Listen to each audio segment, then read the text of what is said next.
$2.10. That is what it cost to make a pistol that American generals thought could change the war. March 1942.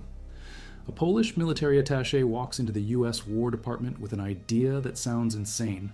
Flood Nazi-occupied Europe with millions of cheap guns, not for soldiers, for shopkeepers, factory workers, anyone willing to pull the trigger at arm's length. The concept lands on the desk of the Joint Psychological Warfare Committee. They see it immediately. A weapon that is less about killing and more about fear. Imagine you are a German soldier in France. Every door could hide a gun, every shadow could mean your last breath. The plan moves fast. Built submachine guns before this, now they want him to design something different. A pistol so simple, a child could understand it. So cheap they can make 1 million. So crude, the enemy will not even want to steal it. Hyde has 2 months. He locks himself in a room measuring 25 square feet. 5 other people allowed inside. No one else.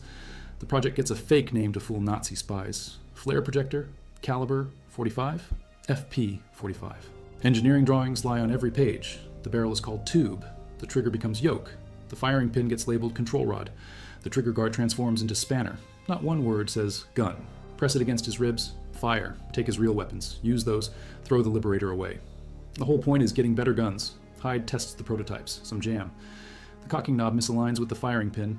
He adds a guide pin. Problem solved. Early May 1942, the Army approves the design. 23 parts total, all stamped or turned steel. Weight 1 pound. Length 5.5 inches. Fires the 45 ACP cartridge, the same round American soldiers carry in their Colt 1911 pistols. Effective range 1 to 4 yards. Maximum range 25 feet. Beyond that, the bullet tumbles. No rifling means no spin. No spin means no accuracy. But accuracy does not matter when the target is close enough to smell. 1 million pistols. The factory normally makes headlights and taillights for GM cars. Now they make death. 300 workers sign secrecy oaths. They work 24 hours a day, 7 days a week. Production starts second week of June 1942. The assembly line moves like a machine heart. Stamp the metal, weld the pieces, insert the barrel, attach the cocking knob made of die-cast zinc, test fire, box it. Every gun must fire at least once before shipping. Random samples get fired 50 times. Quality control finds problems fast. Some pistols split at the welds after 10 rounds. 15 rounds? None survive past 50 shots. That is acceptable. The gun is disposable. Also, this script is researched and factual, using sources from Wikipedia, updated September 26, 2025, multiple firearms databases, including the Internet Movie Firearms Database, American Rifleman magazine articles from August 2012 and March 2007, American Shooting Journal from September 2021, and the Armory Life from February 2021.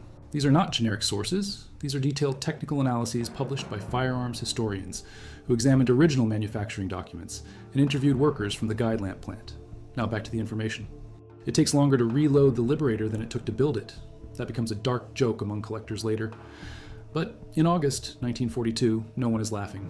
One foreman dies during testing, shoots himself in the abdomen with a Liberator. The official story says, equipment malfunction. Everyone knows the truth. The factory keeps working. Each pistol ships in a cardboard box, 10 rounds of 45 ACP ammunition. A wooden dowel to punch out, spent casings. The gun has no ejector. You fire. You twist the breech open. You pull up the rear sight. You lift the breech block. The empty casing stays stuck. You push the dowel down the barrel from the front. The casing pops out. You load a new round, close the breech, twist the cocking knob, fire again. The whole process takes time. Time a resistance fighter might not have. Comic strip format. No words. Pictures only. Figure 1 shows the box. Figure 2 shows the gun. Figure 3 shows how to cock it. Figure 4 shows loading. Figure 5 shows firing. Figure 6 through 12 show reloading and storage. A person who cannot read can use this gun. A person who speaks no English can use this gun. A person who has never held a weapon can figure it out. That is the point. The grip has a hollow space. Holds 5 extra rounds. The box contains 10 total. 15 shots if you count the one in the chamber. 15 chances to take a real rifle from a dead German. Flood-occupied territory with guns. So many the enemy cannot find them all. German soldiers will fear every civilian. French resistance will gain confidence. The mere knowledge these weapons exist will damage morale. Even if only half get distributed, even if only a quarter actually kill anyone, the psychological effect outweighs the body count. That is the theory. 500,000 pistols shipped to Great Britain for distribution to French resistance. General Dwight Eisenhower commands Allied forces in Europe. His staff looks at the Liberator. They see a problem. Airplanes. Every airplane used to drop pistols is an airplane not dropping bombs. Bombs destroy tanks. Bombs destroy railroads. Bombs destroy factories. Pistols might kill one German if someone brave enough gets close. The math does not work. Eisenhower authorizes distribution of fewer than 25,000 pistols. Out of 500,000, the rest sit in warehouses near Stonehenge. Most never leave Britain. After the war, they get dumped in the ocean, melted for scrap, gone. Borneo, Malaysia, New Guinea, Guadalcanal, submarine delivery, coastline airdrops, not jungle airdrops. Too hard to find anything in jungle. But coastline drops work. Filipino guerrillas use them out of desperation. The Liberator kills Japanese soldiers, then gets thrown away when a real rifle becomes available, exactly as designed. Final destination, China. Some reach guerrillas, some reach bandits, some reach local fighters. How many actually get used? Unknown. One photograph exists. The only confirmed image of a Liberator in theater during World War II shows an Asian man in Kunming, China, the pistol tucked in his waistband. One photo, 1 million guns made. Most leave no trace. 40,000 go to Ceylon, now called Sri Lanka. 44,000 go to Burma. The rest, destroyed after the war. Another 40,000 shipped to Algiers, Algeria. July 1944. Some reach Greece. The OSS distributes a few to Greek resistance forces in 1944. How many is a few? Unknown. Records do not exist. Resistance fighters rarely document weapon acquisitions. Too dangerous. If the Nazis find your records, they find your friends. Better to keep nothing written down. Stay alive. Kill quietly. But sometimes a Liberator is available when nothing else is. Sometimes a resistance cell needs anything. The OSS delivers. Small numbers, scattered drops, Europe, Pacific, China, Burma, India theater. Never documented in detail. Guerrillas cannot be faulted for poor record keeping. Hard to write reports when enemy patrols hunt you. But German military policeman Nicholas Lang tells a different story. He investigates an assassination. German captain found dead in occupied France. Bedroom scene, blood everywhere. Large caliber gunshot wound to the side of the head, near contact range. Exit wound removed the front of his skull. Brain matter on the walls. On the floor beside the body, a crude single-shot pistol. Lang calls it a Browning assassination pistol, but the description matches the Liberator perfectly. Lang claims thousands are in circulation in France. Thousands. German occupying forces fear them.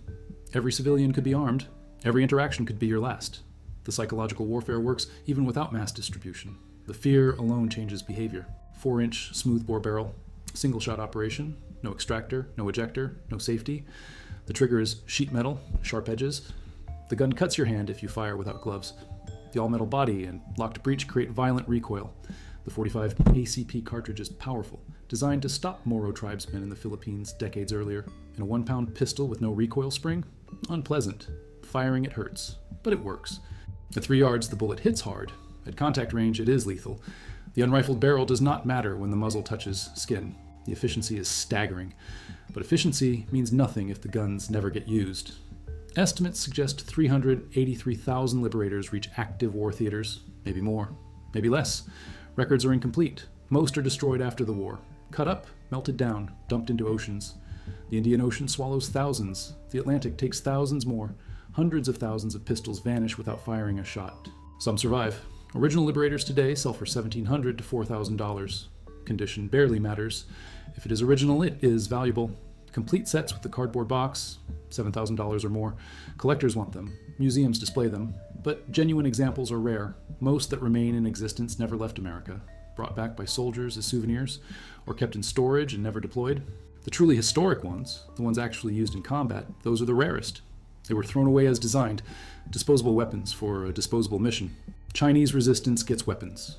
Greek partisans get weapons. Some Germans die by Liberator. Not many, but some. The exact number will never be known. Resistance fighters did not file after-action reports. They survived. They killed when they could. They moved on. He is German military police investigating a murder. He sees the weapon. He knows what it means. Thousands in circulation. His word. A German officer speaking to Germans about French resistance. He has no reason to exaggerate.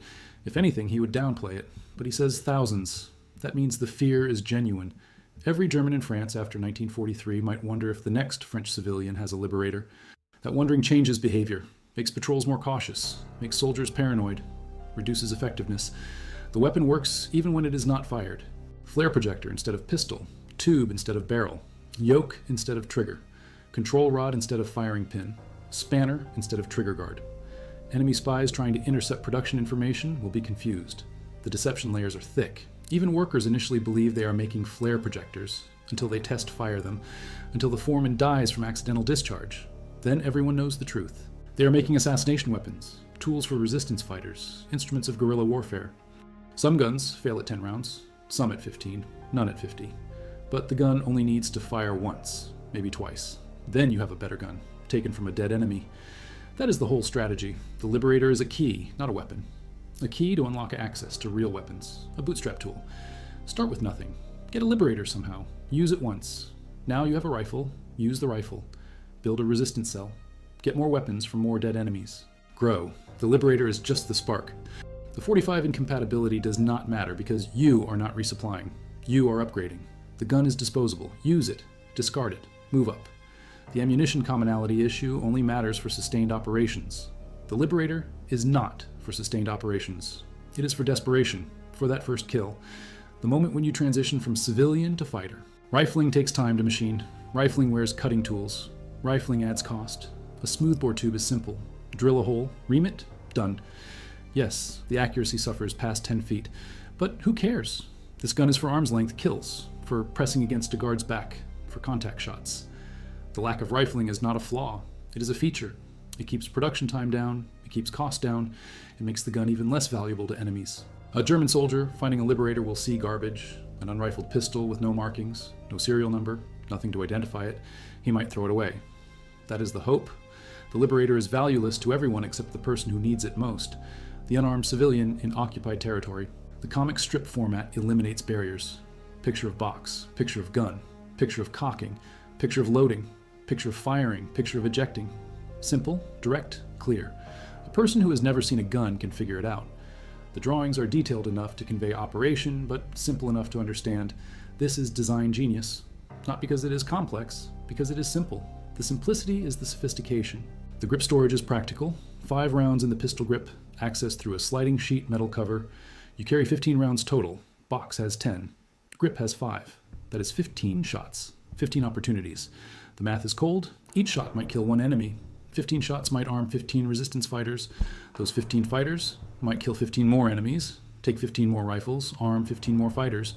The multiplication factor is the real weapon. The Liberator is not about direct combat. It is about expanding the resistance, growing the underground, turning civilians into fighters 1 pistol at a time. Not questioned, executed. Dropping millions of pistols means civilians will find them. Many will not know what to do. Some will keep them, hide them. If discovered, they die. The SOE decides this is unacceptable. They will only supply weapons to organized resistance groups, people who accept the risk, people who are already fighting. Random drops risk innocent lives. The moral calculation changes. Instead of arming 1 million people, arm 10,000 who are ready, who are trained, who know the stakes. When you need something cheap and disposable, when you need to arm someone fast. The OSS uses it this way. CIA predecessor, covert operations, behind enemy lines. Sometimes a Liberator is perfect. Sometimes you need exactly what it offers. A gun with no history, no serial number, no markings, no traceability. Use it, drop it, walk away. Totally anonymous. That has value. Filipino guerrillas actually use Liberators in combat, out of necessity. Submarines deliver weapons, surface at night, unload boxes on beaches, disappear before dawn. Coastline airdrops work too. Planes fly low, drop containers. Guerrillas recover them. In the Philippines, the resistance is desperate. They take anything. Liberators, knives, sharpened sticks. Anything that kills Japanese soldiers is valuable. The Liberator fits. It kills. Then you take the Japanese rifle, the Type 38 Arasaka. Now you have a real rifle. The Liberator did its job. You discard it.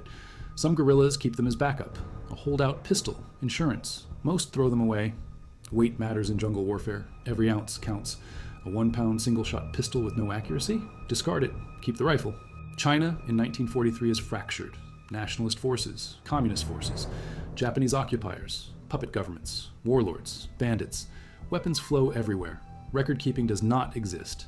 A Liberator might arm a communist guerrilla, might arm a bandit, might arm a nationalist soldier, might get sold, might get lost. The photograph from Kunming, China is the only evidence. 1 man, 1 pistol. That is all history preserves. Everything else is guessing. Hundreds of thousands get loaded onto ships, sailed out to deep water, dumped overboard. The Indian Ocean becomes a Liberator graveyard.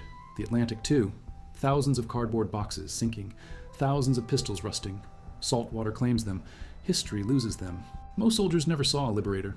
The weapon was not issued to troops. It was for resistance only, but some made it back. Those survivors become valuable. Collectors hunt them. Museums want them. The rarity drives prices. $1,700 minimum, $4,000 for nice examples, $7,000 for complete original boxes. In 2025, these prices might be higher. The survivors are investments, historical artifacts, physical evidence of a failed but fascinating weapon program, impossible to verify. The documented Greek distribution is small. The China distribution is chaotic. The Philippines sees actual combat use, but limited.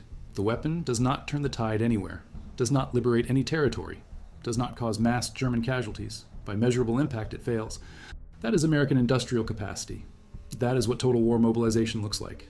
Guide lamp division switches from headlights to handguns. 300 workers. Around-the-clock production. Quality control that kills a foreman. Secrecy that holds. Not one leak about flare projectors being pistols until production completes. The operation is clean, fast, efficient. The Pentagon learns lessons. If we need to make 1 million of something simple, we can do it in 11 weeks. That knowledge has value. Never widely used, but the concept lives. Cheap assassination weapons for covert distribution. The Liberator is the template. The sheer ambition of trying to arm occupied Europe with 1 million disposable pistols, the industrial achievement of making them in 11 weeks, the design cleverness of wordless instructions and false designations, the moral complexity of dropping weapons that might get innocent people killed. All of it creates a narrative that survives. The Liberator lives in memory even though most Liberators died in ocean waters. The guide lamp factory itself is gone now, demolished. Anderson, Indiana plant closed. The building that made 1 million pistols in 11 weeks is rubble. The workers are dead. The 300 who kept the secret, who stamped the metal, who welded the seams, who test-fired until their hands hurt, who loaded the boxes, who shipped them to places they could not pronounce. Gone. The foreman who died from accidental discharge. His name lost. The official story protected the factory. Equipment malfunction. Not suicide, not carelessness. Malfunction. That maintained morale, kept production moving. War does not stop for one death. 1 million pistols matter more than one foreman. Cold math, war math, true math. The deception preserved in official documents. Historians can see exactly how the military hid the truth, not through destruction of records, through mislabeling, through deliberate confusion. A pistol that is not called a pistol. A weapon program that is not called a weapon program. Flare projector. The words mean nothing. The reality means everything. 1 million assassins' tools disguised as signal devices. Poetry and bureaucracy. George Hyde never gets famous. Dies in obscurity. The engineer who designed the Liberator, who solved the cocking knob problem with a guide pin, who made it work in 2 months, who enabled the production miracle. History forgets him, but his design lives. 23 parts, stamped steel, smoothbore barrel, 1 pound, 6.6 second assembly time. Maximum simplicity, minimum cost. The engineering is brilliant precisely because it is simple. Anyone can make it. Given the tools, given the drawings, given the workers. Hyde understood the assignment, make something cheap enough to throw away, simple enough for anyone to use, effective enough to kill once. He delivered. The weapon worked. The program failed. But the design succeeded. That is Hyde's legacy. A gun that worked exactly as intended, even though it rarely got used as intended. Something that dropped a man with 1 shot. They got the 45. 40 years later, the Liberator uses the same round. For the same reason, 1 shot must count. No rifling means the bullet tumbles. Tumbling 45 ACP at contact range, devastating. Exit wounds massive. The German captain in France, front of his skull gone. That is what a tumbling 45 does at point-blank range. Physics does not care about aim when the muzzle touches skin. The perception mattered more than the reality. Wars are fought in minds as much as battlefields. If the enemy thinks you are armed, they treat you differently. That changes dynamics. That creates opportunities. The actual body count from Liberators is probably low. The psychological impact might be significant. Impossible to measure, but real. How do you show loading without words? How do you show cocking? How do you show firing safely? The comic strip format works. Each panel progresses logically. Open box, remove gun, remove ammunition, cock the piece, load 1 round, close breech, aim, fire. Open breech, remove empty casing with dowel, repeat. 12 steps, 12 pictures. Clear enough that illiterate resistance fighters could learn. Simple enough that children could follow. That last part is dark. Children could follow these instructions? Some probably did. Resistance has no age limits. If you're big enough to hold the pistol, you're big enough to use it. War erases innocence. The instruction sheet enables that. Another layer of moral complexity. The weapon designed for adults usable by anyone. Young, old, strong, weak. The Liberator democratizes violence. That is its power and its curse. The packaging itself reveals strategic thinking. Paraffin-dipped cardboard boxes. Waterproof. Designed for airdrop. Designed to survive impact. Designed to protect the contents during parachute descent. Each box weighs about 2 pounds. Gun plus ammunition plus dowel plus instructions. Light enough for one person to carry multiple boxes. Dense enough to pack efficiently in cargo planes. The math was calculated. B-17 bomber. B-24 Liberator. Ironic name choice. The bomber called Liberator, carrying Liberator pistols. Each plane could carry thousands of boxes. One mission could arm a small town. That was the vision. Bomber formations returning from raids over Germany. Empty bomb bays. Load them with Liberator boxes. Drop them over France, Belgium, Poland, Czechoslovakia, Netherlands, Norway. Everywhere the Nazis occupied. Millions of pistols raining from the sky. The logistics were planned. The aircraft were available. The boxes were ready.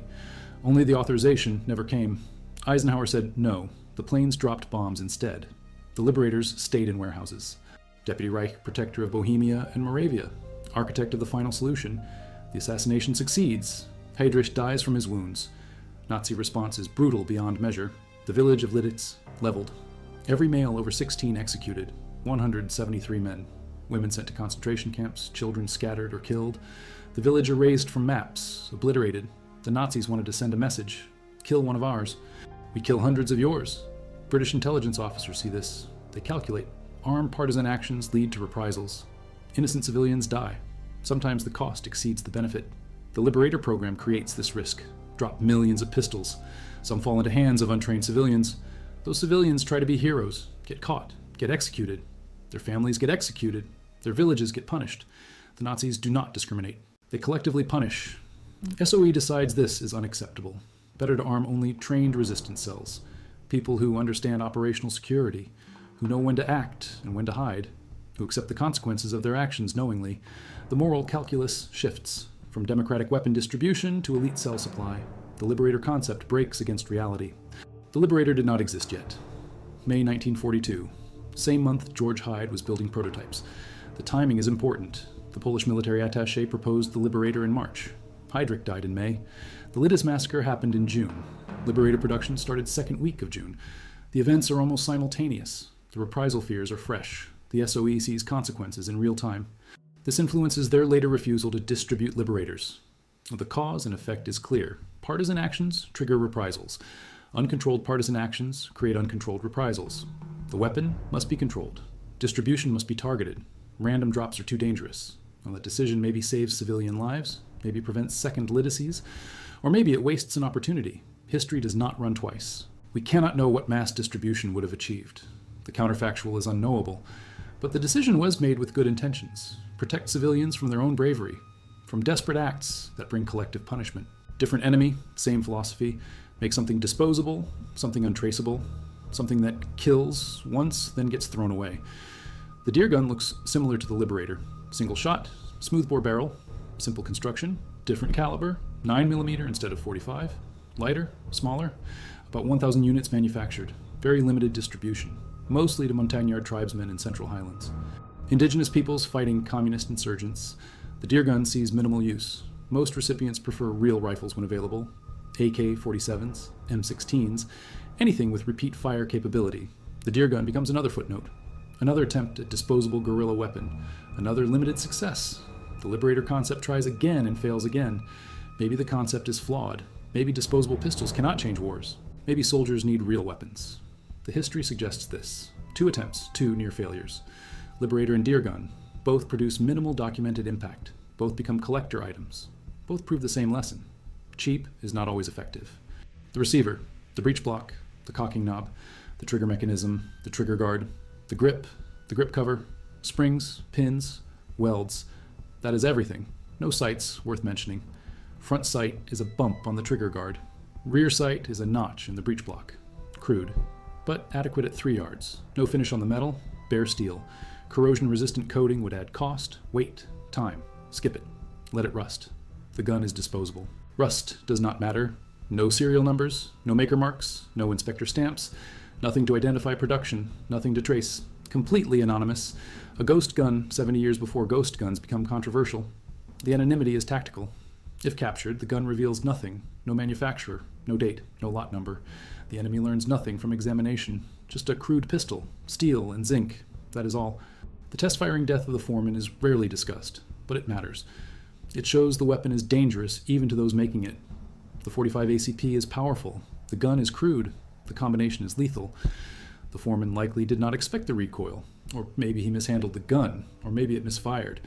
Details are lost, covered up. Equipment malfunction becomes the official story. The factory needs to keep working. 300 workers cannot panic. Production cannot stop. One death cannot derail 1 million pistols. So the truth gets buried. Equipment malfunction, tragic accident. Keep working. The workers obey. They know the truth, but they keep working. War demands this. The foreman's sacrifice is erased. His name is forgotten. His death serves the secret. The flare projector story holds. Production continues. August 21st. 1 million pistols complete. The foreman's blood is in those numbers. Literally. His death tested the weapon, proved it was lethal. Added to the 1.5 million test rounds. One more data point in quality control. Cold. True. War. 40,000 to Ceylon, 44,000 to Burma, both British colonies, both strategic locations. Ceylon controls Indian Ocean sea lanes. Burma borders China. Connects to supply routes. The Allies used these routes to supply Chinese nationalist forces fighting Japan. The Burma Road. Supply line through mountains. Treacherous. Essential. Liberators ship along these routes. Some reach Chinese fighters. Some reach British colonial forces. Some reach local guerrillas. Some disappear into black markets. Colonial infrastructure makes distribution possible, but also makes tracking impossible. Too many hands, too many transfers, too many opportunities for theft or diversion. The pistols scatter, records vanish, history loses them. Before that guide lamp operated in Cleveland, Ohio, making headlights since 1908. Anderson offered advantages: central location, railroad access, available workforce, affordable land. By 1942, the factory is established. Experienced workers, modern equipment, stamping presses, welding stations, assembly lines, everything needed to produce 1 million pistols fast. The factory floor space is massive, multiple buildings, the main plant on Madison Avenue, secondary facilities nearby. During the war, Guide Lamp employs thousands, not just on Liberators, on everything. Headlamps for military vehicles, 8.5 million articles. Reflector units, 3.4 million. Aircraft parts, 22,000 P-39 Airacobra spinner noses. Shell casings, 36.75 million cartridge cases in 3 calibers. Machine gun barrels, 1.6 million Browning barrels in 3 types. M3 submachine guns, 650,000 complete guns. Guide Lamp is the sole producer of the M3. The factory is a war machine. Multiple assembly lines, multiple shifts, non-stop production. Destroy them. The military does not keep museum pieces, does not preserve history for collectors. They dispose of surplus. Liberators are surplus. Into the ocean, into the scrapyards. Gone. That decision creates the modern market. Scarcity from destruction. The survivors become valuable because most died. The pistols dumped into the Indian Ocean are worth thousands now, if they could be recovered. If they were not rust. If the ocean does not care about collector value. It suggests the OSS, or British SOE, did distribute some Liberators despite official denials. Covert distribution, unrecorded, deniable. Or maybe Lange exaggerated. Maybe he saw one Liberator and assumed thousands. Humans are not reliable, especially under stress. But his testimony stands. A German military policeman claiming French resistance has thousands of American assassination pistols. That goes into the historical record. That becomes part of the story. True or false, it shapes understanding. Perception again. Even German perception of Allied weapon distribution affects the narrative. Not comprehensive, but present. Enough to confirm combat use. Enough to verify the weapon concept worked in practice, at least in the Philippines, at least sometimes. The liberation did not come from Liberators. It came from American forces with real weapons. But guerrillas harassing Japanese supply lines helped. Slowed Japanese response, created chaos. Liberators played a small role in that chaos, very small, but present. Today, the Liberator is a curiosity, museum weapon, collector item, historical oddity. The gun that cost $2 and did almost nothing. Except, it represents something. American industrial capacity, psychological warfare theory, desperate measures in desperate times, the willingness to try anything, the audacity to imagine arming an entire continent with disposable pistols, the engineering to actually build them, the secrecy to hide them as flare projectors. All of that matters. The Liberator failed its mission but succeeded in showing what was possible. 1 million guns in 11 weeks. That is the real story, not the combat use, the manufacturing miracle. And one more thing survives in archives. One thing that reframes everything. Excavations near former Guide Lamp plant in Anderson, Indiana. Modern construction crews found something, buried deep, 20 feet down. A storage vault never recorded.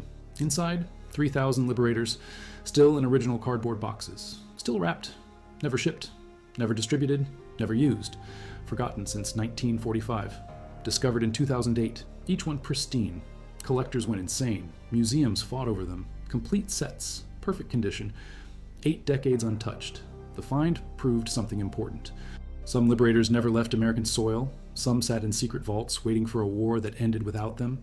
3,000 pistols worth millions now, built for $2 each, designed to be thrown away, preserved by accident. History has a sense of irony. The weapon meant to be disposable becomes priceless through survival.